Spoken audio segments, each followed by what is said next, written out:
тоҷикон оинаи таърихи миллат. با استقبال 35 سالگی استقلالیت دولتی کارزاری اما روزا با زبان‌های گوناگون دنیا برنامه‌های тоҷикистон бо tashabbусҳои байналмилалӣ дар сайёра давлати пешоҳанги tashabbускор احتیاط و فتح فروغ صبح دانایی مقامات امنیت باید بیش از هر وقت دیگر هوشیار باشند. سیر و سیاحت برای صنعتی و کشاورزی و اجتماعی فروغ معرفت راهنمای ما تاجیکستان آزاد و صاحب اختیار.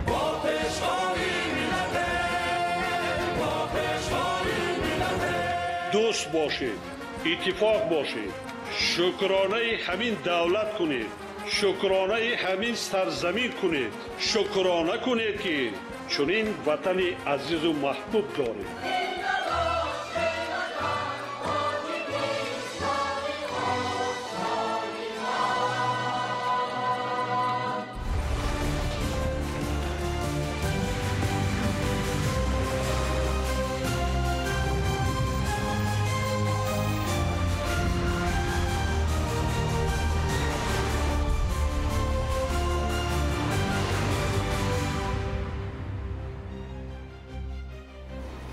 ассалому алайкум бинандагони гиромӣ. барномаи тилиётии ахбор аз телевизиони тоҷикистон манзури шумо менамоям бинандаҳои азиз.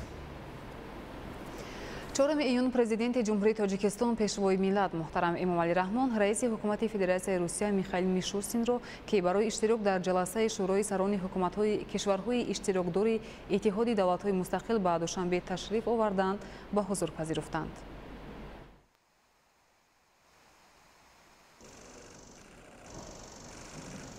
Уважаемый Михаил Владимирович, приветствую вас в Душанбе. Формат сотрудничества – важная платформа для развития нашего сотрудничества. Отношения двух стран имеют высокую динамику. Россия наш важный стратегический партнер. Дальнейшее укрепление взаимодействия с ней – особый приоритет Таджикистана. Мы и далее будем придерживаться этого курса. Еще раз добро пожаловать в Таджикистан.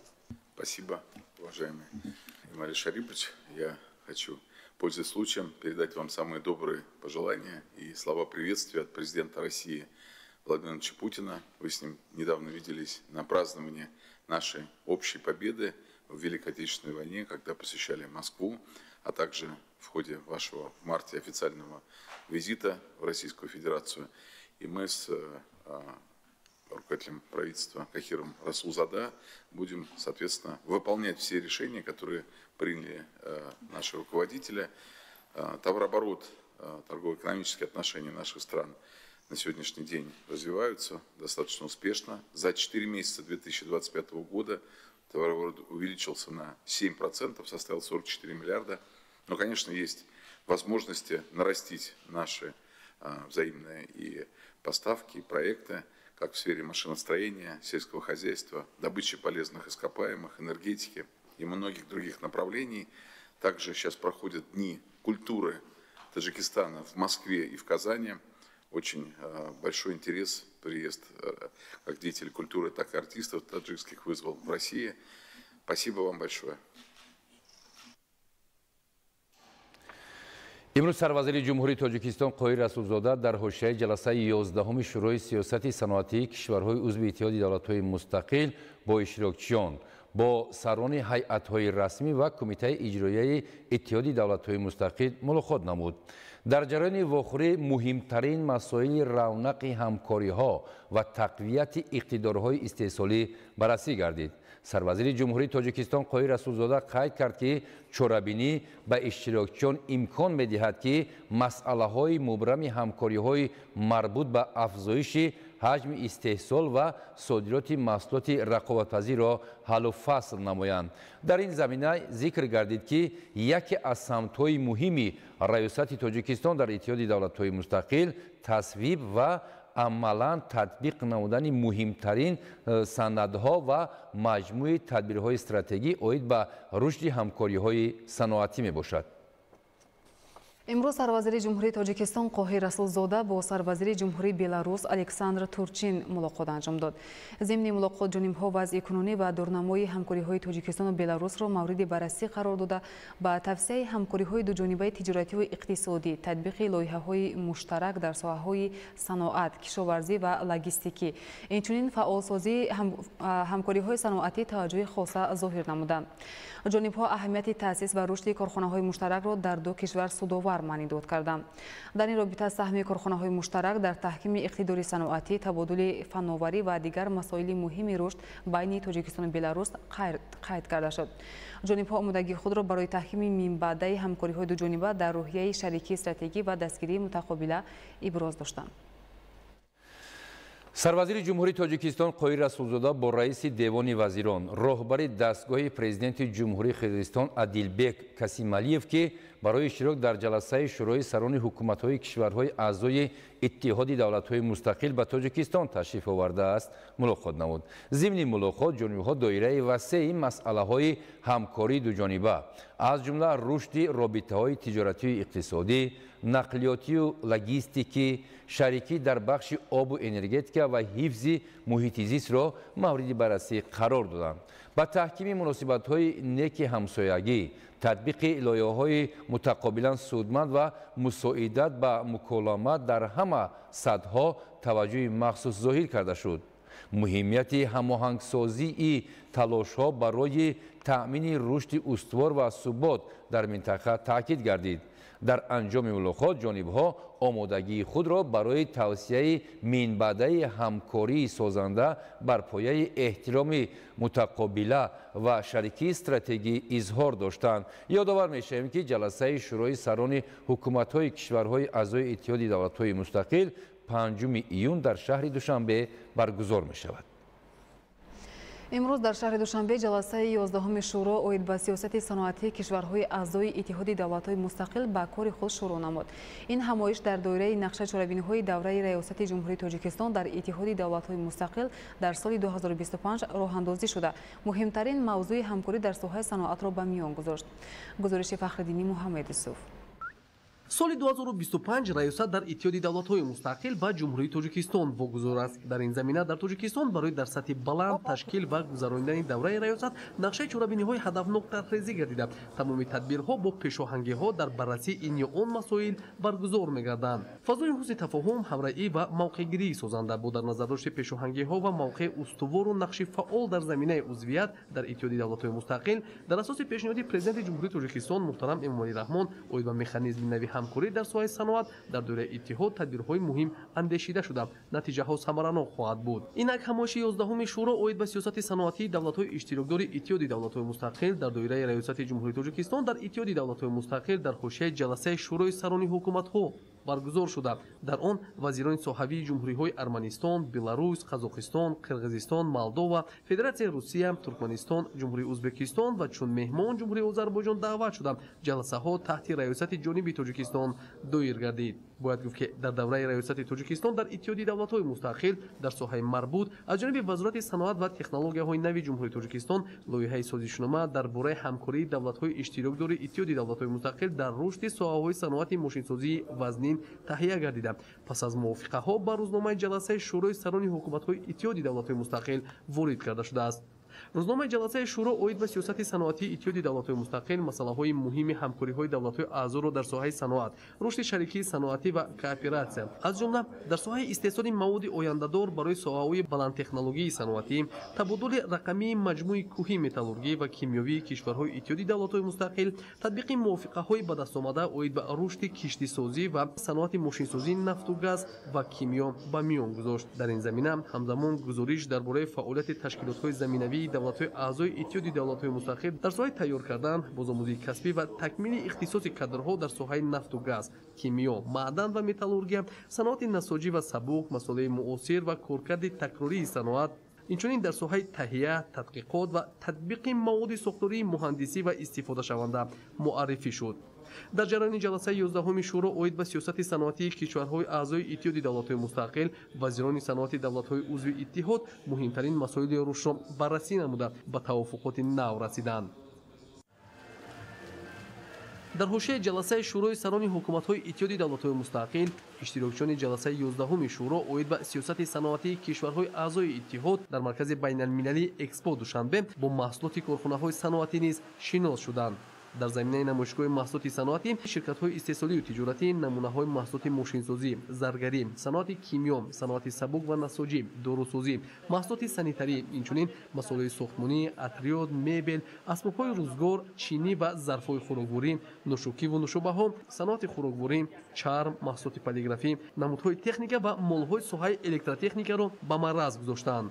дар маҷмӯъ дар гӯшаҳои намоишӣ иштирокчиён бо имконоту намунаҳои иқтидори истеҳсолӣ шинос шуда барои таъсиси корхонаҳои муштараки саноатӣ, воридоту содироти маҳсулот ба кишварҳои ҳамдигар ва баҳри афзоиши ҳаҷми гардиши мол байни кишварҳои узви иттиҳод тасмимҳои иловагӣ гирифтанд. иштирокчиёни ҷаласаи 11-уми шӯро оид ба сиёсати саноатии кишварҳои аъзои иттиҳоди давлатҳои мустақил ташкили чунин намоишгоҳро ки шаҳомати хосро соҳиб буд омили муҳими дарёфти шарикони нав ва густариши муносибатҳои тиҷоратию иқтисодӣ арзёбӣ карданд. имрӯз бо шарофати сиёсати неку хиратмандонаи сарвари давлат муҳтарам эмомалӣ раҳмон иртибототи қавӣ байни кишварҳои узви иттиҳоди давлатҳои мустақил ба сатҳи сифатан нав расидааст. густариши ҳамкориҳои дуҷонибаю бисёрҷонибаи тиҷоративу иқтисодӣ самти авлавиятноки муносибатҳои кишварҳои узви иттиҳод дониста шуд. ин аст ки барои устуворсозии риштаҳои ҳамкории тоҷирону соҳибкорон низ асосҳои воқеӣ муҳайё мебошанд. дар заминаи намоишгоҳи маҳсулоти саноатӣ дар шаҳри душанбе дар гӯшаҳо имконоту намунаҳои иқтидори истеҳсолӣ инъикос ёфта ҳамзамон барои равнақ ва ба роҳ мондани ҳамкориҳои тарафайн байни истеҳсолкунандагони давлатҳои иштирокчӣ замина фароҳам хоҳад шуд. бо чунин асос барои таъсиси корхонаҳои муштараки саноатӣ воридоту содироти маҳсулот ба кишварҳои ҳамдигар ва баҳри афзоиши ҳаҷми гардиши мол тавофуқоти нав низ ба вуҷуд омад. фахриддин муҳаммадюсуф бо удуристам ахбор.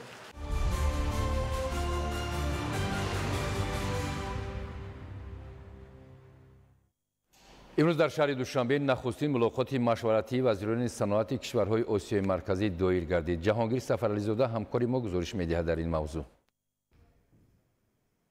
дар баргузории нахустин мулоқоти машваратии вазирони саноати давлатҳои осиёи марказӣ дар шаҳри душанбе доир ба рушди соҳаи саноат, омӯзиши имкониятҳо дар истеҳсолот, тақвияти ҳамкориҳо ва таъсиси корхонаҳои муштарак, инчунин оид ба дигар масъалаҳои мавриди таваҷҷӯҳ изҳори ҳавасмандӣ намуданд. аз ҷумла таъкид гардид ки баргузории нахустин мулоқоти машваратии вазирони саноати давлатҳои осиёи марказӣ дар шаҳри душанбе аз ҷониби президенти ҷумҳурии Тоҷикистон пешвои миллат муҳтарам Эмомалӣ Раҳмон зимни мулоқоти машваратии сарони давлатҳои осиёи марказӣ ки 9 августи соли 2024 дар Остона баргузор гардида буд роҳандозӣ мешавад. дар ин замина вазирони саноати осиёи марказӣ вазъ ва дурнамои рушди ҳамкорӣ татбиқи нақшаҳои пешниҳодшударо дар соҳаи саноат бо дар назардошти иқтидорҳои мавҷудаи захираҳои табиӣ ва таҷрибаи иштироки муштарак дар амалисозии лоиҳаҳои бузурги иқтисодии минтақавӣ, роҳҳои таҳкимбахши иқтидорҳои истеҳсолӣ, имконоти эҷоди шарикии устувор ва инноватсионии саноатиро дар асоси технологияҳои пешрафта муҳокима намуданд. дар робита ба кори ҳамоиши машваратӣ тафовуқот низ ҳосил шуд.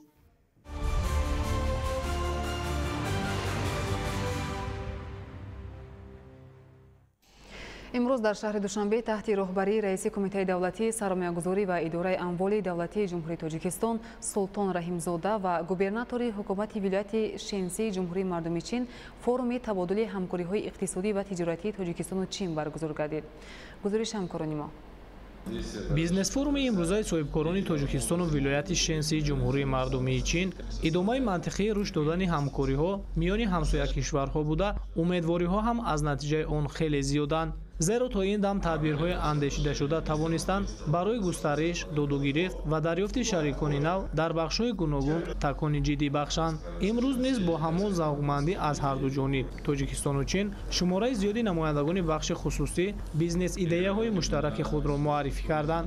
дар форум роҳбарону масъулини мақомоти давлатӣ ва доираҳои соҳибкорию сармоягузории Тоҷикистону вилояти Шенсии Чин иштирок намуда баргузории чунин чорабиниҳоро ба рушди ҳамкориҳои тиҷоративу иқтисодӣ, баланд бардоштани иқтидори содиротӣ, ҷалби сармоягузорӣ, воридоти технологияҳои муосир ва тақвияти ҳамкориҳои дуҷонибаи иқтисодӣ мусоид арзёбӣ карданд. Бо назардошти мавҷудияти имкониятҳои васеъи ҳамкорӣ ва мунтазам идома ёфтани татбиқи тадбирҳои ислоҳотӣ аз ҷониби ҷумҳурии Тоҷикистон аз доираҳои соҳибкорию сармоягузорӣ даъват ба амал оварда шуд, ки дар амалишавии лоиҳаҳои сармоягузорӣ ва тиҷоратӣ саҳм гузошта барои ташкили корхонаҳои муштарак ҳиссагузорӣ намоянд. иштирокчиёни форуми сармоягузорию саноатии Тоҷикистону вилояти Шенсии Чин бар рушди муносибатҳои дуҷониба ва ҳамкориҳои мутақобилан судманд, ки фарогири ҳамаи соҳаҳои иқтисодӣ мебошанд, баҳои баланд доданд. гуфта шуд, ки ин майдон фазои муносиб аст барои дарёфти шарикони нави рушд ва амалисозии тарҳҳои ҷадиди муштарак. дар заминаи ҳамкориҳои хуби Тоҷикистону Чин ниҳодҳои давлатии масъул изҳори омодагӣ карданд, то барои равнақи ҳамкориву пешбарии лоиҳаҳои дуҷониба кӯмак расонанд.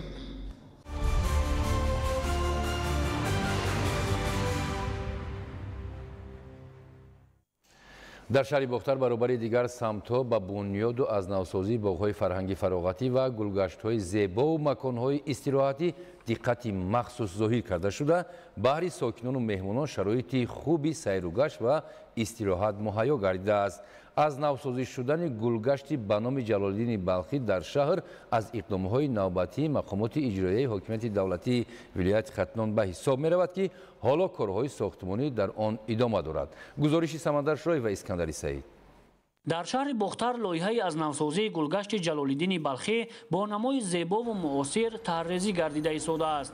таи чанд рӯз аст, ки корҳои сохтмонӣ дар ин мавзеъ бо маром идома дошта, масъулин ҳадаф ба он равона намуданд, ки то таҷлил аз ҷашни ваҳдати миллӣ пурра сохта мавриди истифодаи сокинон қарор диҳанд. тибқи лоиҳа гулгашти мазкур бо тамоми имкониятҳои сайругашт ва фароғату истироҳати сокинон пешбинӣ гардида, баъд аз ба истифода додани он имкони хубе баҳри сайёҳати мардум фароҳам мегардад. имрӯзҳо ба ташаббуси мақомоти иҷроияи ҳокимияти давлатии вилояти Хатлон ва мақомоти иҷроияи ҳокимияти давлатии шаҳри Бохтар ободонии созандагӣ дар шаҳри Бохтар бо маром идома дорад. ҳоло аз навсозии гулгашти Ҷалолиддин Балхӣ идома дорад. аллакай қисмати зиёди корҳо ба анҷом расида истодааст. ният дорем, ки баъд аз истифода бурдани ин гулгашт барои сокинони шаҳри Бохтар макони хубу истироҳатӣ муҳайё мегардад. дар ҳамин замина ба хотири беҳтар намудани шароиту имконот барои фароғати сокинону меҳмонон дар раванди бунёдкориҳо ҳамаи боғҳои фарҳангу фароғатӣ ва гулгаштҳои шаҳри Бохтар бо саҳми мақомоти иҷроияи ҳокимияти давлатии шаҳр ва ҷалби соҳибкорону сокинон аз навсозӣ гардида, шомгоҳон маконҳои зебову диданееро мемонад, ки таби ҳар як бинанда болида хоҳад шуд. ҳоло дар шаҳри Бохтар ду боғи фарҳангии фароғатӣ ва зиёда аз 6 гулгашти замонавӣ бунёд ёфтааст, ки ҳамарӯза сокинон шомгоҳон ба чунин маконҳои фароғатӣ омада сайругашт ва истироҳат менамоянд. ин ҳама бунёдкориҳо аз самараи истиқлолият ва сулҳу суботи кишвар ба ҳисоб меравад. истиқлолияти комили кишвар дар рушди босуботи бахшҳои мухталифи хоҷагии халқ навгониҳои чашмрасеро ба вуқӯъ оварда, сокинони кишвар дар як фазои орому осоишта умр ба сар мебаранд. ин ҳама боғҳои фароғатӣ, ин гулгаштҳои зебо маҳз бо дастгирии асосгузори сулҳу ваҳдати миллӣ, пешвои миллат муҳтарам Эмомалӣ Раҳмон барои мо ҷавонон ба даст омадааст. мо ҷавононро мебояд, ки ба қадри ин ҳама заҳмату талошҳои роҳбари давлатамон бирасем ва дар оянда дар рушду нумӯи кишвар саҳми арзанда гузорем ва мо ҷавонон шукрона аз давлати тинҷу обод мекунем, ки мо ҳар бегоҳ баъд аз кор метавонем, ки озодона омада ба боғҳои фароғатӣ сайру гашт бо ҳамроҳи оила гузаронем. шодиву нишоти кӯдакон, сайру саёҳати ҷавонону калонсолон аз баракати сулҳу суботи сартосарӣ ва талошҳои пайвастаи ҳукумати ҷумҳурии Тоҷикистон хоса пешвои муаззами миллат муҳтарам Эмомалӣ Раҳмон манша мегирад. бо хушнудӣ изҳор намуданд сокинони шаҳри Бохтар. мо имрӯз шод ҳастем, ки дар ин ободӣ ба ин мақсад иқа ободӣ озодӣ мо метонем ҳар бегоҳ бием ба фарзандо бо ҳамроҳи дӯстон дар ин ҷо истироҳат кунем. солҳои пеш ин хеле имкониятҳо набуд. имрӯз бо дайқа озодӣ метонем озодона буроем ба сайру гашт фароғат кунем. мавриди зикр аст ки сокинону соҳибкорони ватандӯсти шаҳри бохтар дар ҳошияи ободониву созандагӣ бунёди як зумра иншооти зарурии хоҷагии халқро ба роҳ монда ба ин васила дар зебову назаррабо гардонидани маҳалли зисти хеш саҳми арзанда гузошта истоданд. Самандар Шоев, Искандари Саид, Давлати Файзулло, шаҳри Бохтар, Ахбор.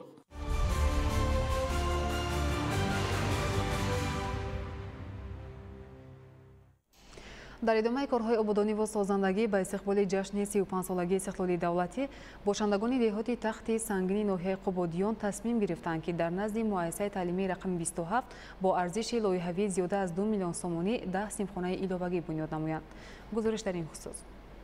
дар ноҳияи Қубодиёни вилояти Хатлон зиёда аз 75% корҳои ободониву созандагӣ ба истиқболи ҷашни 35-солагии истиқлолияти давлатии ҷумҳурии Тоҷикистон таъмин гардида, дар дигар иншооти бунёдшаванда корҳои сохтмонӣ идома дорад. Бахшида ба ҷашни 35-солагии истиқлолияти давлатии ҷумҳурии Тоҷикистон 171 адан иншоотро ба нақша гирифта шуда, то ин дам 134 адани он ба истифода дода шудааст ки 75% нақшаро дар бар мегирад. дар дигар иншоотҳои соҳаҳои гуногун сохтмон бо маром идома дорад ки то ҷашни 35-солагии истиқлолияти давлатии ҷумҳурии Тоҷикистон мо онҳоро ба истифода хоҳем дод. мувофиқ ба талаботи маҳал, бинову иншооти ба нақша гирифташудаи ҷашнӣ асосан фарогири соҳаҳои маорифу тандурустӣ, саноат, савдову хизматрасонӣ, фарҳангу варзиш, роҳ ва дигар самту соҳаҳои таъминкунандаи зиндагии шоистаи сокинонро дар бар мегирад. барои амалӣ намудани чунин ҳадафҳои созанда, сокинону соҳибкорони маҳаллии ноҳияи Қубодиён дар ҳамкорӣ бо масъулини мақомоти маҳаллӣ саҳми арзандаи худро гузошта истоданд. махсусан давоми солҳои охир бо зиёд шудани шумораи хонандагон ва пайдо гардидани талабот ба ҷои нишаст, қариб дар назди ҳама муассисаҳои таълимӣ бинову синфхонаҳои иловагӣ бунёд менамоянд. бо ҳамин мақсад сокинону соҳибкорони ҳимматбаланду ободгари деҳоти тахти сангин тасмим гирифтанд ки дар назди муассисаи таълимии рақами 27 бо арзиши лоиҳавии зиёда аз 2 миллион сомонӣ бинои иловагии таълимӣ бунёд намоянд. طبق لایحه انشاءات بنیادشونده از 2 آشیانه و 10 صنفخانه عبارت بوده در آن 480 نفر در 2 بست به تحصیل فرا گرفته می شوند. 694 تا خواننده داریم. امسال 26 نفر صنف 11 را ختم کردن داره. صنف 1 به 110 نفر طلبه آمدن داره. برای همون ما مردم قطعی مصلحت کردیم 3 تا صنفخانه دیگه با سال به سال در کار بچه مصلحت کرده همون ساختمان سر کردیم. تعمیر و منفرش‌کنی راه‌های ماشینگرد سطحی محلی از بندهای اساسی نقشه کارهای آبادانی در ناحیه قبادیان به حساب رفته. این روند میان ساکنان محله‌های ناحیه عنعنه نیک رشد دهات پذیرفته شده است و همه ساله 10 کیلومتر راه به پررگی از نوسازی می‌گردد. تنها در حدود جماعت دهات تخت سنگین دوام سال جاری با سهم صاحبکاران محل باید زیاده از 12 کیلومتر راههای تعمیر طلب مطابق با طلبات راهسازی منفرش گردد. به همین مانند در دیگر دهه‌ها نیز مسائل اساسی راهسازی آماده بوده. روزهای نزدیک کارهای تعمیری توسط تکنیک‌های ساحه آغاز می‌گردد. اسماعیل صاحب نظریان، موسی نور محمد، دولت فیض‌الله، ناحیه قبادیان، اخبار.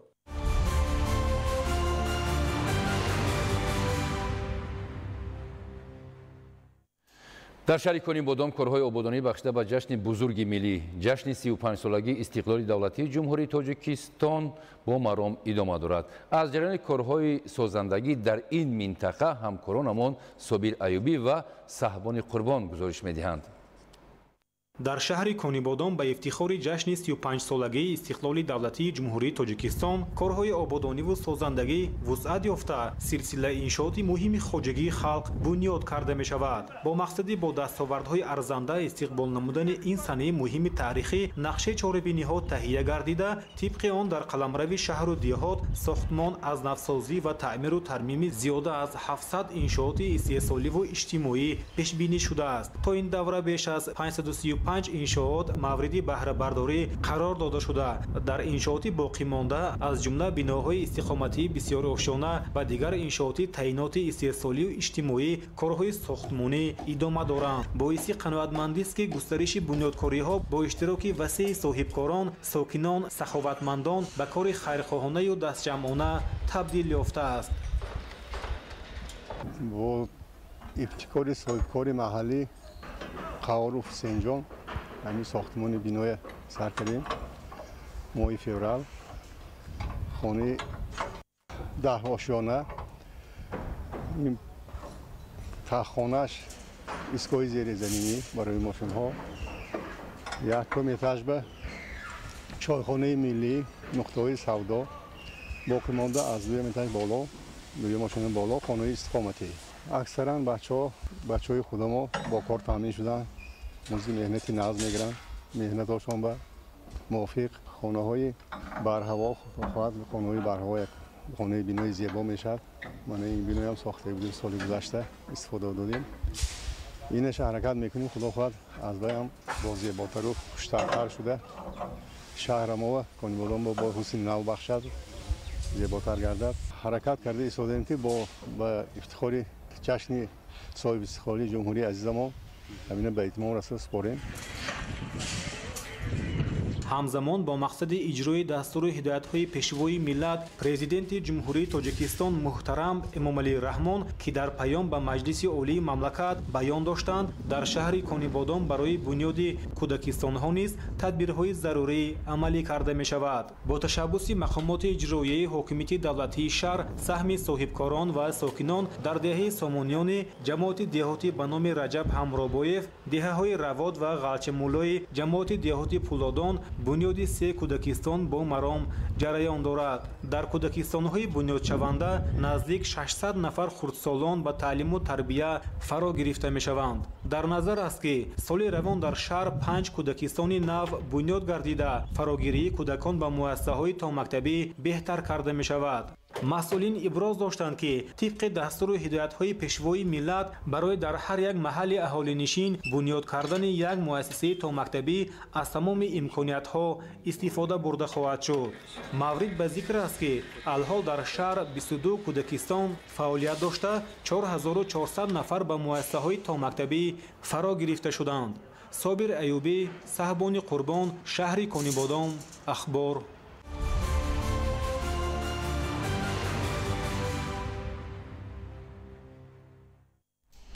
дар ҷамоати деҳоти аммондараи шаҳри панҷакент рафти иҷрои нақшаи бунёди иншооти таъиноти гуногун ва ободкориҳо ба муносибати 35-солагии истиқлолии давлатии ҷумҳурии тоҷикистон мароми тоза дошта дар ин ҷо аз 66 иншооти ба нақша гирифташуда то имрӯз 54 тои он сохта ба истифода дода шуданд.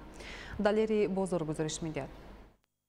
дар ҷамоати деҳоти ёрии шаҳри панҷакент дар доираи нақшаи омодагиҳо ба ҷашни 35-солагии истиқлоли давлатии ҷумҳурии тоҷикистон корҳои ободонӣ вусъат меёбанд. тибқи иттилои масъулон айни ҳол дар 19 иншоот корҳои сохтмонӣ дар марҳилаҳои гуногун идома доранд.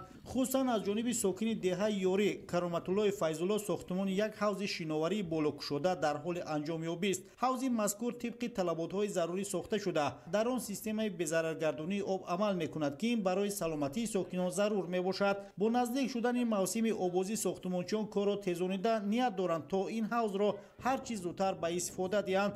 дар марҳилаи дигар соҳибкор ният дорад то дар паҳлӯи ин як ҳавзи дигар барои обозии кӯдакон низ бунёд намояд.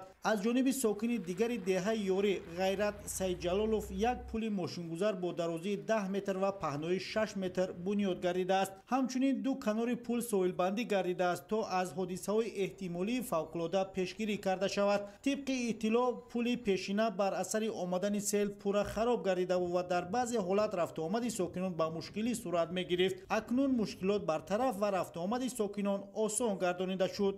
дар арафи ҷашни бузурги миллӣ 35-солагии истиқлолияти давлатии ҷумҳурии тоҷикистон дар ҷамоати деҳоти ёрӣ сохтмони 59 иншоот ба нақша гирифта шуда буд ки то имрӯз 40 иншоот сарбаландона аз тарафи мардуми меҳнатқарини ҷамоати деҳоти ёрӣ сохта ба истифода дода шуд ва айни замон дар 19 иншооти дигар корҳои сохтмонӣ бо маром идома доранд.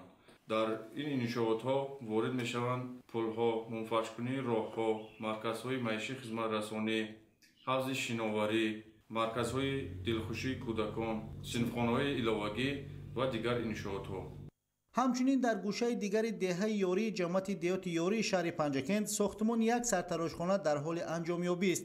ин сартарошхона аз ҷониби сокини деҳа соҳибкор довар Баҳриддинов бунёд гардида тибқи иттилоъ ба устуҳои сартарош тақдим карда мешавад. Ба гуфтаи сокинон то бунёди ин иншоот устуҳои сартарош дар шароити начандон хуб фаъолият менамуданд ва ҳамин гуна хоҳишмандон барои ба тартиб даровардани мӯи сари худ бештари вақт зиёда аз 20 километр роҳро тай намуда ба маркази шаҳр мерафтанд. акнун баъди ба итмом расидани корҳо 4 нафар бо ҷои кори доимӣ таъмин ва хизматрасонӣ ба аҳолӣ дар ин самт беҳтар мегардад. иқдоми дигари сокинони ин ҷамъият чароғон ва мунфашнамоии роҳҳои дохил ва байни деҳаҳо мебошад. айни ҳол дар маҳаллаи фушуни деҳаи ёрӣ зиёда аз 3 километрро омодаи мунфашнамоӣ мебошад. маҳсулот ва техникаҳои зарурӣ дастрас буда корҳои тахту ҳамворнамоӣ рафта истодааст ва тибқи иттилоъ дар рӯзҳои наздик мунфашнамоӣ низ оғоз мегардад. дар гӯшаҳои дигари деҳа аз ҷониби соҳибкорон ҷовиди ориф ва убайдов сохтмони марказҳои савдову хизматрасонии дуошонаву сеҳошона рафта истодааст ки дар баробари бо ҷои кор таъмин намудани сокинон ба зебогии деҳа мусоидат мекунанд. дар самти пилапарварӣ ва картошкакорӣ низ кишоварзони ҷамъияти мазкур таҷрибаи хуб дошта соли ҷорӣ хоҷагиҳои деҳқонӣ ва инфиродии он парвариши 47 қутии кирмакро ба зимма гирифтанд. ҳоло кирмак дар хоҷагиҳон нигоҳубини хуб гардида дар назар аст ки нақшаи пешбинигардидаро дар ин самт барзиёд иҷро намоянд. илова бар ин кишоварзони ин ҷамъият ҳамасола майдони кишти картошкаро низ зиёд намуда дар ин самт низ таҷрибаи ғанӣ доранд. далери бозор, Зарҳуни Неъматулло, шаҳри Панҷакент, ахбор.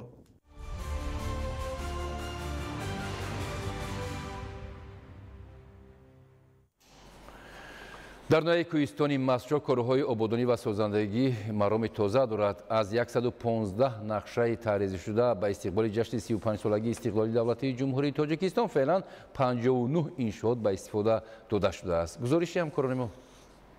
ба истиқболи ҷашни бузурги миллии 35-солагии истиқлолияти давлатии ҷумҳурии Тоҷикистон дар маркази маъмурии ноҳияи кӯҳистони Масҷо шаҳраки Меҳрон корҳои ободонӣ ва созандагӣ бо маром идома доранд. ин тадбирҳо бо ташаббуси бевоситаи пешвои миллат муҳтарам Эмомалӣ Раҳмон ва дастгириҳои мақомоти иҷроияи ҳокимияти давлатии вилояти Суғд ва ноҳия амалӣ гардида симои шаҳрак дигаргун мегардад.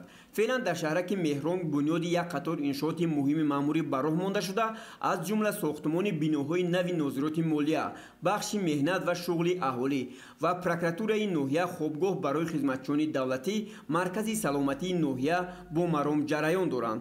бинои нозироти молияи ноҳия аз ҷониби вазорати молияи мамлакат сохта мешавад. бо маблағгузории вазорати меҳнат, муҳоҷират ва шуғли аҳолии мамлакат бинои зеrsохторҳои вазорати меҳнат аз ҷумла бахши меҳнат ва шуғли аҳолӣ, хадамоти муҳоҷират ва филиали муассисаи давлатии маркази таълимии калонсолон дар ноҳия сохта мешавад. феълан корҳои сохтмонӣ дар ошиёнаи дуюми бино бо маром ҷараён дорад. бунёди иншооти маъмурӣ як бахши муҳими нақшаи ҷашнии ноҳия ба ҳисоб меравад. ҳадафи он беҳтар кардани хизматрасониҳои давлатӣ ва фароҳам овардани шароити хуби корӣ барои кормандон аст ва хадамоту хизматрасониҳоро барои сокинон беҳтар мегардонад. ҳамзамон корҳои сабзкорӣ, чароғонкунии кӯчаҳо ва таҷдиди роҳҳои дохилии шаҳрак низ дар назар дошта шудааст ки симои маркази маъмурии ноҳияро боз ҳам зеботар мегардонад. мавриди зикр аст ки вобаста ба истиқболи сазовори ҷашни 35-солагии истиқлоли кишвар дар ноҳия 115 банди нақшаҳои бунёдӣ таҳия гардида феълан 59 иншоот яъне 51% корҳо ба анҷом расидааст. дар ин росто ҳамзамон дар назар аст ки ба хотири таълиму тарбияи насли наврас 10 маркази инкишофи кӯдак ва 5 муассисаҳои томактабӣ дар деҳоти мухталифи ҳудуди ноҳия мавриди бунёду истифодаи сокинон қарор гиранд. ин тадбирҳои созанда дар ин минтақаи дурдаст боиси болидароҳии мардум гардида нишону гувоҳ аз фазои ором, сиёсати хирадмандона ва ваҳдати миллӣ дар кишвар мебошад. Асомиддин Ғиёсода аз ноҳияи кӯҳистони Масҷо барои барномаи ахбор.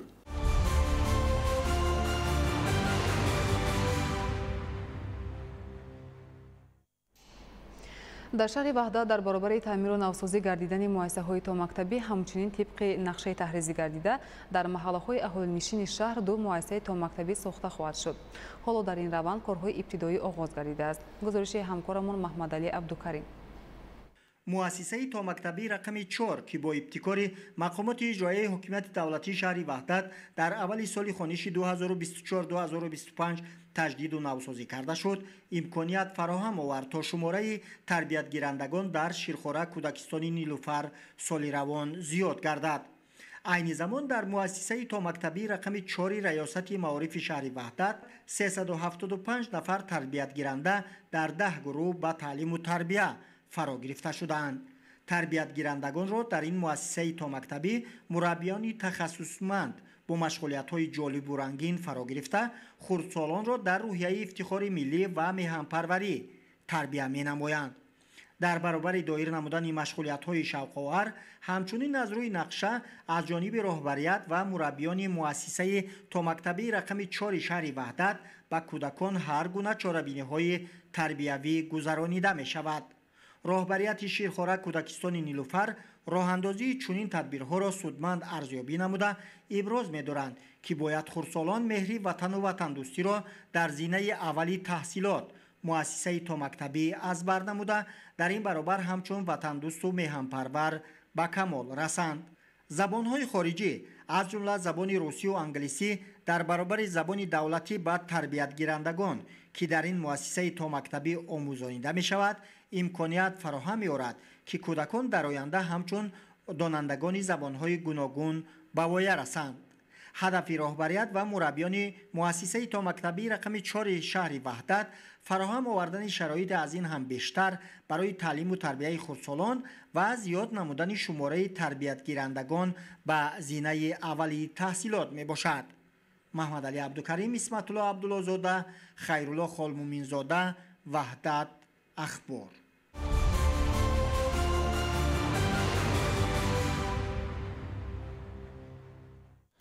шароити кунунии иқлим талаб дорад, ки раванди кишту парвариши зироат ба талаботи имрӯзи табиат мутобиқ гардонида шавад. имсол барқарор намудани як пойгоҳи обкашӣ ба обёрии 400 гектар замин мусоидат намуд. таҷрибаи нави обёрии замин дар гузориши навбатӣ. ҳоло аз ҳисоби 17 пойгоҳ 7655 гектар замин дар ноҳияи рӯдакӣ обёрӣ карда мешавад. баъди 15 соли таваққуф дар заминаи дастгирии ҳукумати кишвар аз ҷониби мақомоти иҷроияи ҳокимияти давлатии ноҳияи рӯдакӣ барқарор шудани пойгоҳи обкашии роҳатӣ 400 гектар замин иловатан дар ноҳияи рӯдакӣ обёрӣ шуд. дар шабу рӯзи ҳарорати баланд ва давраи обёрии асосӣ фаъолияти коргарону мутахассисон ҷиҳати бемушкилӣ таъмин кардани оби полезӣ ҷоноб карда шудааст. аз канали худҷории роҳатӣ, ки дарозии он 57 километрро ташкил медиҳад, аз дарёи Кофарниҳон об гирифта мешавад. дар ин баробар барои обёрии заминҳо низ аз таҷрибаи васеъ истифода мегардад. сарфаи обу захираи беҳтари намӣ аз ҷумлаи афзалиятҳои асосии обмонии зери плёнка гуфта мешавад. бо назардошти ҳамин обёрии зери плёнка бештар карда мешавад. ин таҷриба дар ноҳияи рӯдакӣ барои дар як вақт аз замин гирифтани чанд ҳосил ва баланд бардоштани самаранокии соҳаи кишоварзӣ муҳим арзёбӣ мешавад.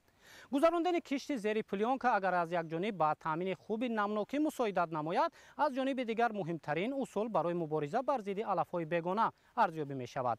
аз ин майдон дар ноҳияи рӯдакӣ дар як вақт ҳам ҳосили боғ ва ҳам ҳосили полезӣ гирифта мешавад. муваффақ шудан дар гирифтани чанд ҳосил аз якқида ва баланд бардоштани ҳосилхезии хок ба зиёдшавии даромаднокӣ аз замин дар ноҳияи рӯдакӣ мусоидат намудааст. агар соли 2020 дар ноҳияи рӯдакӣ ба маблағи зиёда аз 691 миллион сомонӣ маҳсулоти кишоварзӣ истеҳсол шуда бошад, дар соли 2024 ин нишон дод ба наздики 1,1 миллиард сомонӣ баробар шудааст. баландшавии нишондодҳои истеҳсолӣ далели иҷрои саривақтии супоришҳои ҳукумати кишвар аз ҷониби меҳнаткашони ноҳияи рӯдакӣ ва муваффақ шудан дар гирифтани чанд ҳосил аз як замину баланд бардоштани ҳосилхезии хок арзёбӣ мешавад. имсол дар ҳудуди ноҳияи рӯдакӣ дар майдони зиёда аз 4000 гектар ғалладонагиҳо кишт карда шудааст, ки айни ҳол нашунамои онҳо хуб аст. коркардҳои агротехникӣ гузаронда шудааст, зидди ҳашаротҳо, зидди касалҳое ки дар зироатҳо ғалладонагиҳо ҳаст гузаронда шудааст ва این باعث شد است که در همه حالت فراوانی حاصل از گندم امساله دیده می شود. در جمع‌آوری حاصل پامیدور، بادرنگ، پیاز بروقتی و کارتوشکا ادامه دارد. امسال меҳнаткашони ноҳияи рӯдакӣ дар маҷмӯъ дар ҳамаи шаклҳои хоҷагидорӣ дар майдони 17145 гектар кишт гузарониданд. нашъунамои хуб умедвории кишоварзонро барои пешниҳоди маҳсулоти босифат ва гирифтани даромади дучанд аз меҳнат зиёд гардонидааст. 33 гектар бояд кишти картошка бешуд, аллакай дар ҳудуди ҷамоати деҳоти саркишӣ 35 гектар кишти картошка карда шудааст. дар ҳудуди ҷамоати деҳоти саркишӣ зиёда аз 2 ҳосил ба даст меоранд. хоҷагидорон нақша гирифта шудааст ки баъд аз кишти чиндани картошка дар ҳудуди хоҷагиҳои деҳқонӣ кишти сабзӣ ва кишти лаблабу ва дигар зироатҳоро кишт кунанд. вобаста ба шароити табиӣ имкониятҳои ноҳия барои истеҳсоли маҳсулоти барвақтӣ самаранок истифода мешавад. бо пешниҳоди картошка аз ҳисоби тақрибан 500 гектар майдони кишт деҳқонони ноҳияи рӯдакӣ дар таъмини фаровонии маҳсулоти кишоварзӣ дар бозори истеъмолӣ саҳмгузорӣ мекунанд. тавлиди сабзавот дар шароити заминҳои лалмӣ аз ҷумлаи таҷрибаҳои омӯзанда гуфта мешавад. дигаргуншавии иқлим ва зиёд шудани талабот ба маводи ғизоӣ дар бозори истеъмолии ҷаҳон дар назди кишоварзон барои кишту парвариши зироат ва баланд бардоштани самаранокии замин вазифаҳои нав ба навро вогузор кардааст.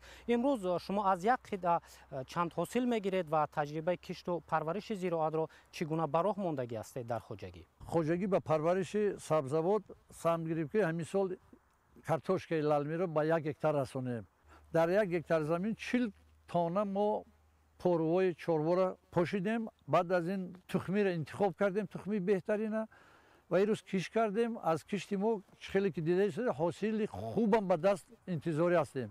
баъди ҷамъоварии ҳамин картошкаи барвақтӣ бо дигар намуди зироатҳоро кишт мекунем. яъне ки баъд аз моҳи май кишт мекардагӣ дар моҳи сентябру октябр ҷамъоварӣ кунем. баъди ҷамъоварии ғалладонагиҳо ҳатман кишти такрориро мо мегузаронем ки на камтар аз 2-3 ҳосил ба даст биёрем. вобаста ба талабот майдони кишти зироати техникӣ аз ҷумла пахта ки дар таъмини корхонаҳои соха бо ашёи хом нақши асосӣ дорад васеъ карда мешавад. аз 95 гектари соли 2024 ба 350 гектар дар соли 2025 расонидани майдони кишти пахта мисоли ҳамин аст. ҳоло дар заминҳои ҳудуди ноҳияи рӯдакӣ коркарди байни қаторҳо, ҷамъоварии ҳосил ва омодагӣ ба кишти такрорӣ ҷараён дорад. дар шароити имрӯза бе таҳкими робита байни илму истеҳсолот гирифтани ҳосили баланд ғайриимкон аст. дар ноҳияи рӯдакӣ барои гирифтани ҳосили баланд аз зироат то кадом андоза аз тавсияу таҷрибаи олимон истифода шуда истодааст? тағйирёбии иқлим имрӯз бибинед ки меъёрҳои нав, усулҳои нав, қатрагӣ, усули обмонӣ, усули пахта зели пилонка, мисол полезио зери пилонка, дигар сабзавоту меваҷотое ки имрӯз дар ҳудуди ноҳия мешаванд бе коркарди агротехникӣ ғайриимкон аст. ба ҳамин хотир дар ҳудуди ноҳияи рӯдакӣ бо олимону мутахассисони соҳаи кишоварзӣ ҳамкорӣ зич ба роҳ монда шудааст. дар ҳама вохӯриҳои дастуру супоришҳое ки аз тарафи роҳбарияти олии кишвар мешавад сармашқи кори худ карда ҳамаи хоҷагидорон талош меварзанд ки ҳосили хуб ба даст оранд. рӯдакӣ аз ҷумлаи ноҳияҳои аграрии кишвар ба ҳисоб рафта меҳнаткашон тавассути истифода аз технологияи муосир, риояи агротехникаи кишту парвариш, робитаи доимӣ бо намояндагони илм ва ҳангоми корҳои саҳроӣ ба инобат гирифтани раванди дигаргуншавии иқлим дар рушди соҳаи кишоварзии кишвар саҳмгузорӣ мекунанд. нашъунамои хуби зироат далели меҳнати намунавии кишоварзони ноҳияи рӯдакӣ гуфта мешавад ки имсол нисбат ба соли гузашта маҳсулоти бештари ғизоӣ ба бозорҳои истеъмолии дохил ва хориҷи кишвар пешниҳод мекунанд.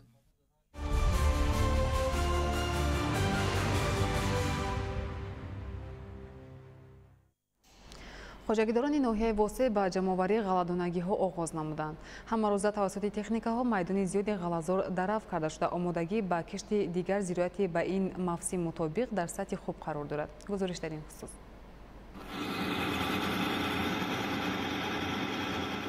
кишоварзони ноҳияи восеъ дар ҳамаи бахшҳои хоҷагидорӣ бо истифода аз меҳнати софдилонаву самарабахш фаровонҳосилии зироатҳоро таъмин менамоянд. бо фаро расидани фасли гармо дар ноҳия дарави ғалладонагиҳо оғоз гардида масъулину кишоварзони ноҳия бо як дилгармӣ ба ҷамъоварии ҳосил пардохтанд.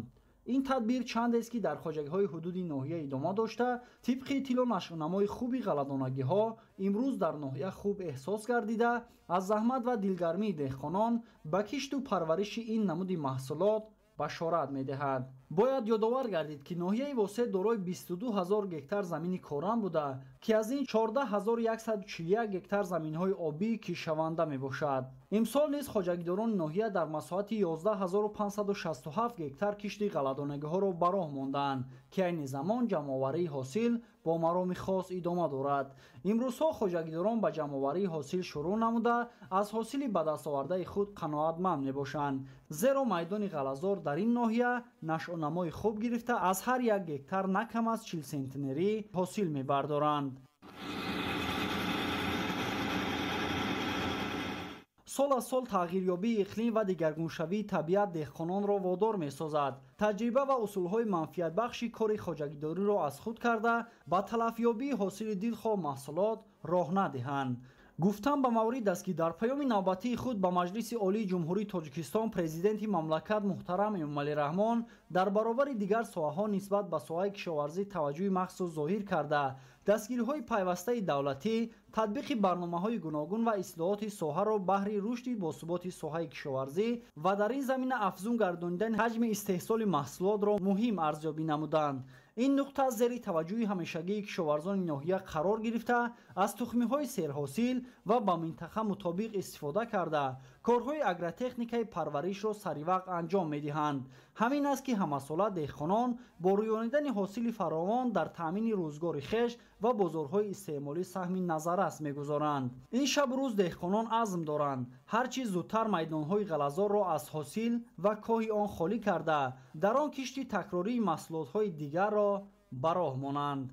محمد رجب عبدالله‌زاده، دولت فیض‌الله، ناحیه واسع، اخبار.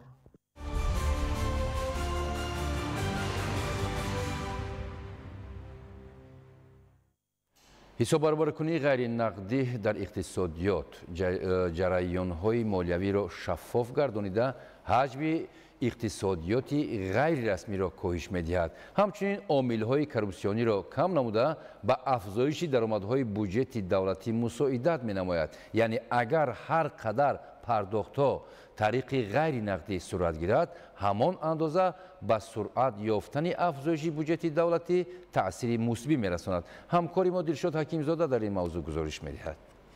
28 دکبر سال 2024 در پیام به مجلس عالی پرزیدنت جمهوری تاجیکستان محترم امامعلی رحمان بیان نمودند که تا آخر سال 2025 پرداخت‌های غیر نقدی در ساحه‌های بودجتی و خدمت‌رسانی‌های دولتی پررقم کرده شوند. این است که روز تا روز آمار ساحه افزایش می‌یابد. مثلا مقدار عمومی واسطه‌های الکترونی پرداختی در ماه‌های ینور اپریل سال 2024 اگر 17.2 میلیون را تشکیل داده باشد، این رقم در ماه‌های ینور اپریل سال 2025 و 21.7 میلیون رسیده است که در قیاس 4.5 میلیون زیاد می باشد. روند گزارش به حساب برابرکنی غیر نقدی به افزایش بودجت دولتی تاثیر مثبت رسانده است.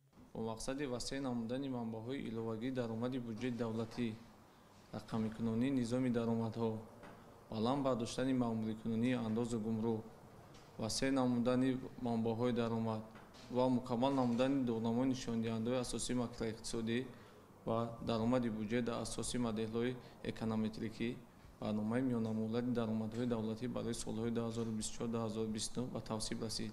татбиқ гардидани ҳадафҳои дар барнома пешбинӣ гардида имкон медиҳад ки афзоиши нишондиҳандаҳои қисми даромади бюҷети давлатӣ дар солҳои оянда таъмин карда шавад.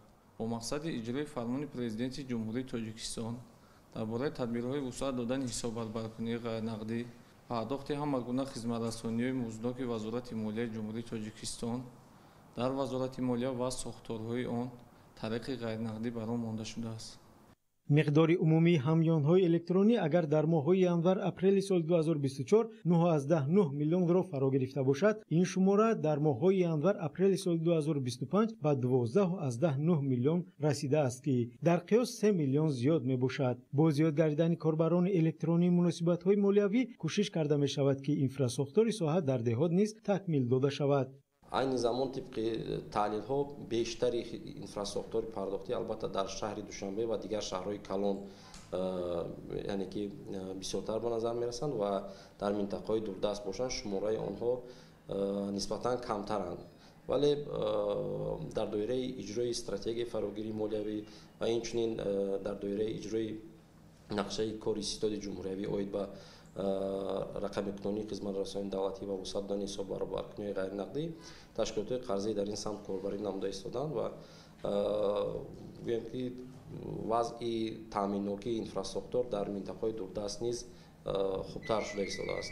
موافق معلومات مقدار عمومی کارت‌های پرداختی بانکی اگر در ماه‌های ینور اپریل سال 2024 7.3 میلیون را در بر گرفته باشد، آمار مذکور در ماه‌های ینور اپریل سال 2025 به 8.8 میلیون برابر گردیده است که تناسباً 1.5 میلیون افزایش یافته است. لازم به ذکر است که حساب برابرکنی غیر نقدی یکی از واسطه‌های مهم در تأمین معاملات مالیوی در نظام ملی کشور به حساب رفته با کم گردیدن گردش پولی نقد، کاهش خوف تقلب و سعی نمودن زمینه‌های اندازبندی و رسمی گرداندن فعالیت صاحبکاری مساعدت می‌نماید. با مقصد تأمین نمودن رشد بی‌میلان اقتصادی کشور، بلند برداشتن شفافیت عملیات مالیوی و به رسمیت درآوردن معاملات مناسبت‌های اقتصادی هر چیز زودتر و به طور پوره جاری نمودن نظام پرداخت غیرنقدی در همه ساحه‌ها از جانب وزارت مالیه زیاده از 70 سند داخلدار تهیه گردیده است که از آن 59 عدد قبول، 7 عدد در بررسی وزارت اداره‌ها و 4 عدد برای بازنگری قرار دارد. امروز مسئولان کوشش دارند که میدان کاربری‌های الکترونی مناسبت‌های مالیوی را باز هم وسیع‌تر نمایند. در این زمینه توسط برنامه‌های الکترونی مناسبت‌های مالیوی از قبیل خراجات بودجه دولتی را براه مانده‌اند. این است که شماره عملیات توسط واسطه‌های الکترونی پرداختی افزایش یافته است. مثلا شماره عملیات توسط واسطه‌های الکترونی پرداختی در ماه‌های ینور اپریل سال 2024 اگر 51.7 میلیون را تشکیل داده باشد، این رقم در ماه‌های ینور اپریل سال 2025 به 66.7 میلیون رسیده است که تناسباً 15 میلیون عملیات زیاد میباشد. گزارش به حساب برابرکنی غیر نقدی بر رشد اقتصادی ملی از لحاظ ذخیره‌های مالیوی، بهتر گردیدن خدمت‌رسانی‌ها، تامین فوریت عملیات کاربری انتقال، جلب بیشتر مشتریان، با وجود آمدن رقابت آزاد در بازار خدمت‌رسانی مالیوی، پیشگیری فرسوده شوی پول نقد منفعت بیشتر دارد. دلشاد حکیمزاده، محمد سعید کمال، اخبار.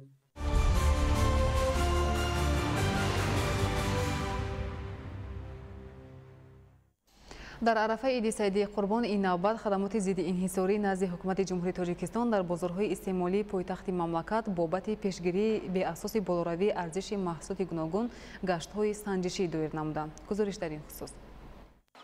خدمات ضد انحصاری نزد حکومت جمهوری تاجیکستان همچون مقام وکالتدار دولتی در سمت تنظیم نرخ در بازارهای مال، کار و خدمترسانی فعالیت کرده در عرفه عید و جشن‌ها تدبیرهای کارگری را عملی نموده بابت پیشگیری به اساس بالوروی ارزش محصولات گوناگون در بازار و مرکزهای سودای شهر و ناحیه‌ها گشت‌های سنجشی دایر می‌سازد. این تدبیر نقشه‌ای در عرفه عید سعیدی قربان این نوبت در بازارهای استعمالی پایتخت مملکت گذرانیده شد. خدمات ضد انحصاری در عرفه عید قربان با مقصد معتدل نگاه داشتن نرخ‌ها و به اساس بلند نگردیدن آنها پیوسته مانیتورینگ‌های بازار مال و محصولات ارزیابی اجتماعی ضروری را در بازارهای شهر و ناحیه‌های جمهوری گذرانیده در زمینه دستور سپارش‌های حکومت جمهوری تاجیکستان برای تنظیم آن و پیشگیری به اساس بالوروی نرخ‌ها چاره‌های ضروری عملی می‌نماید.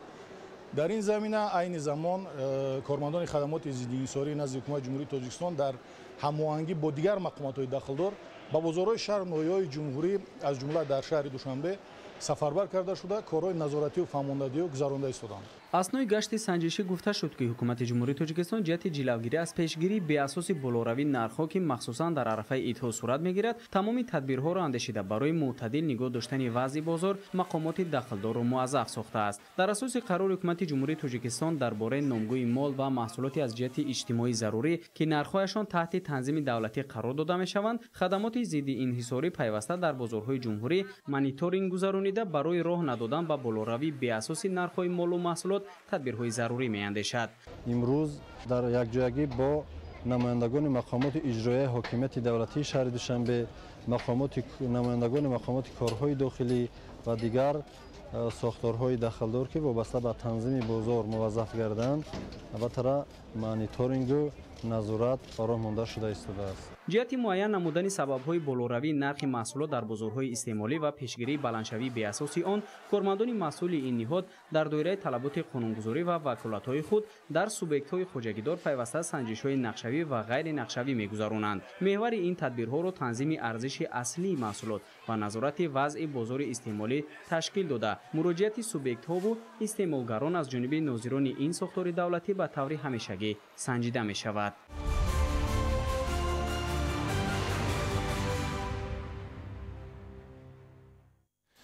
дар шаҳри Кӯлоб ба мақсади амалисозии ҳадафҳо дар роҳи эълони рушди соҳаи саноат нақшаҳои нав таҳризӣ шуда бунёду навсозии коргоҳ корхонаҳои хурду бузург дар назар дошта шудааст. гузориши ҳамкорони мо дар ин хусус. соҳаи саноат дар рушди иқтисодии кишвар ва баланд бардоштани сатҳу сифати зиндагии мардум саҳми созгор дорад. дар шаҳри Кӯлоб айни замон 77 коргоҳу корхона фаъолият доранд ки ба истеҳсоли маҳсулоти ватанӣ машғуланд.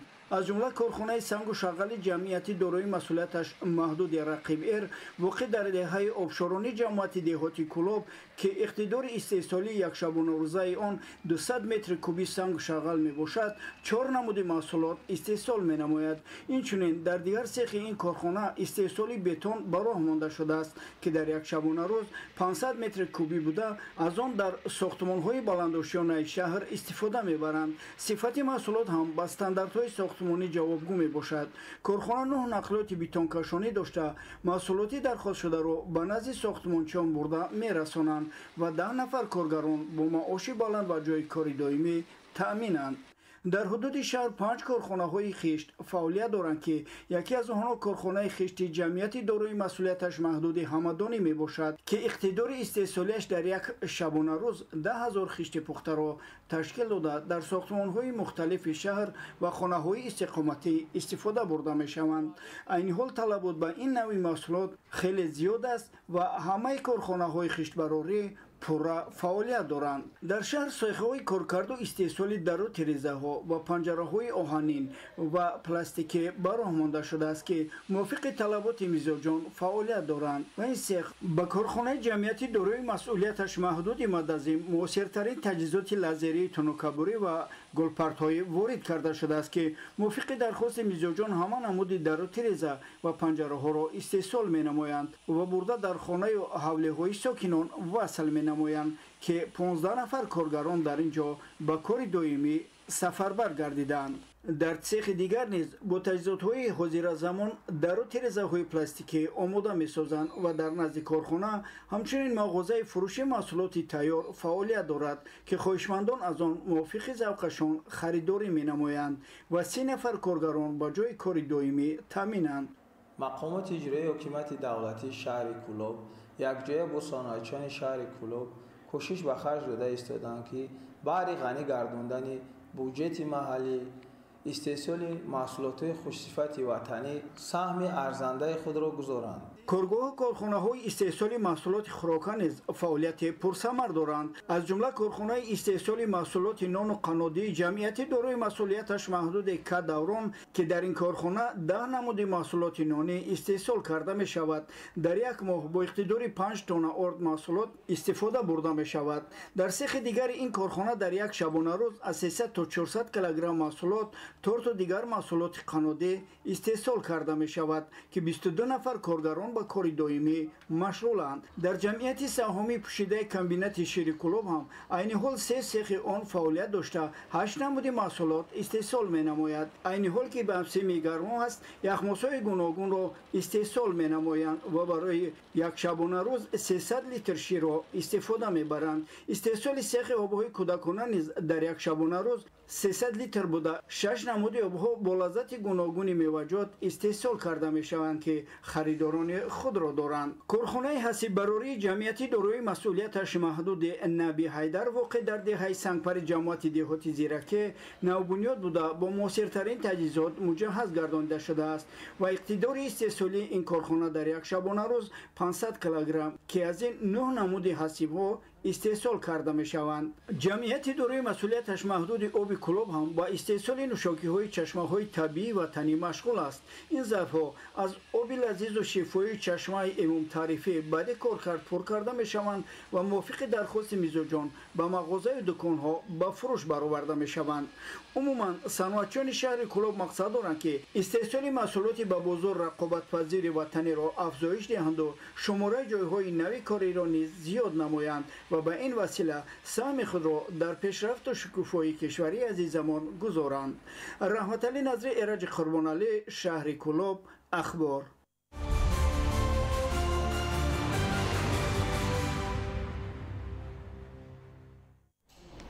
سال 2024 در ناحیه بابوجان غفورов با مقصد کاهش دادن حجم واردات، تامین بازار داخلی با محصولات استحصالی وطنی و تأسیس جایهای کاری 36 کارگاه و کارخانه نوی صنعتی به کار درآورده شد. گزارش در این خصوص. سالی گذشته در ناحیه بابوجان غفورов از جانب صاحبکاران محلی برادران توجیبویف‌ها با خرج زیاده از 25 میلیون سومانی کارخانه استحصال دستگاه گرمیدهی یک برای روزگار و چراغک‌های رخشانی‌دهنده جمعیت دارای مسئولیت محدود تیتان 8888 به کار درآورده شد.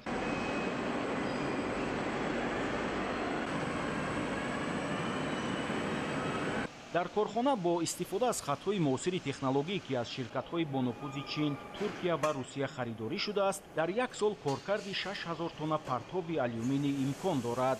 مؤسسان کارخانه ابراز داشتند که محصولات با دیزاین خاص و صفت بلند استحصال کرده می شود. اینک با نظرداشت طلبات استحصال تجهیزات گرمیدهی رادیاتوری بیمتال که با فشار بلند تاب‌آور است به راه مانده شد. اساساً این نمودی رادیاتور برای منزل‌های پیش بینی شده است که طریق شبکه متمرکز با گرمی تامین می‌شوند. با فعالیت منظم کارخانه که از این پس امکان است بیشتر از 50% طلبات بازار داخلی با تجهیزات گرمیدهی، دک‌های گوناگون حجم برای روزگار و چراغک‌های رخشانی‌دهنده از حساب محصولات خودی تامین کرده شود.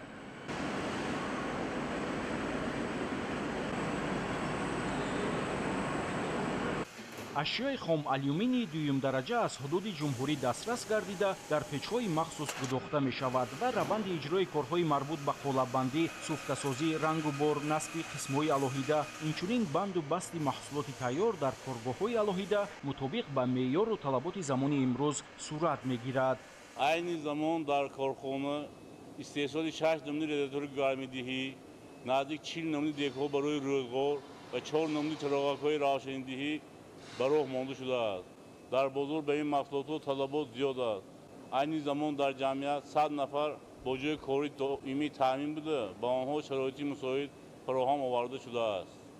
مقصد اساسی مؤسسان بلند برداشتن صفت، پس کردن نرخ‌ها و قانع گردانیدن درخواست و نیاز میزبان تدریجاً وارد شدن به بازار کشورهای همسایه و خارجی دور میباشد. مسئولان کارخانه عزم دارند که در آینده طلبات اهالی تشکیلات و مؤسسه‌های کشور را به اینوبت گرفته حجم و نامگوی محصولات را زیاد نمایند و در شهرهای دوشنبه، خوجند، باختر و خاروق مغازه‌های فیرموی خود را تأسیس دهند.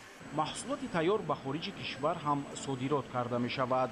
با کار در آوردن کارخانه صنعتی جمعیت دارای مسئولیت محدود تیتان 8888 که در تاجیکستان از اولین استحصال کنندگان دستگاه گرمیدهی، دک‌های حجم و اندازه‌شان گوناگون برای روزگار و چراغک‌های رخشانی‌دهنده به حساب می‌رود، در راه رشد استحصالات وطنی اینچنین تشکیل جایهای کاری نو اقدام مهم و سریع دانسته می‌شود. عبدالوهاب عبدالستار، الیاس بابوجان، ناحیه بابوجان غفورов، اخبار.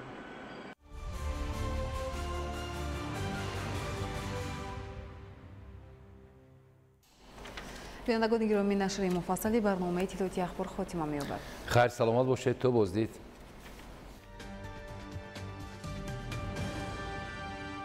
سلام بینندگان گرامی، شما را با وضع هوای مملکت برای پگاه 5 ایون سال 2025 شناس می‌نماییم. متخصصان اگنتی آب و هواشناسی مملکت اطلاع می‌دهند که در ولایت مختار کوهستان بدخشان هوای تغییریابنده به بارش پیشگویی می‌شود. حرارت هوا در غرب ولایت شبانه 7-12 درجه گرم، در بعضی ناحیه‌ها تا 15-17 درجه گرم، روزانه 23-28 درجه گرم، در بعضی ناحیه‌ها تا 31-33 درجه گرم، در شرق ولایت شبانه از 1 درجه خنک تا 4 درجه گرم، روزانه 8-13 درجه گرم می شود. در ولایت ختلان هوای کم ابر به بارش پیشگویی می شود. حرارت هوا در وادی و شبانه 19-24 درجه گرم، روزانه 35-40 درجه گرم. در دمنکو شبانه 13-18 درجه گرم، روزانه 27-32 درجه گرم می شود. در ولایت سوخت هوای تغییرابنده به بارش پیشگویی شده. تنها روزانه در ناحیه‌های کوهی اساساً به بارش در نظر است. حرارت هوا در وادی و شبانه 19-24 درجه گرم، روزانه 31-36 درجه گرم. در ناحیه‌های کوهی شبانه 7-12 درجه گرم، روزانه 21-26 درجه گرم می شود. در ناحیه تابع جمهوری هوای کم ابری به بارش پیشگویی می شود. حرارت هوا در وادی و شبانه 15-20 درجه گرم، روزانه 32-37 درجه گرم. در ناحیه کوهی شبانه 9-14 درجه گرم، روزانه 26-31 درجه گرم می شود. در شهر دوشنبه هوای کم ابری به بارش پیشگویی می شود. حرارت هوا شبانه 18-20 درجه گرم، روزانه 35-37 درجه گرم می شود. بینندگان گرامی، در همه گونه وضع هوا به شما طیب خوش و بالیده را تمنا داریم. تا نزدیکترین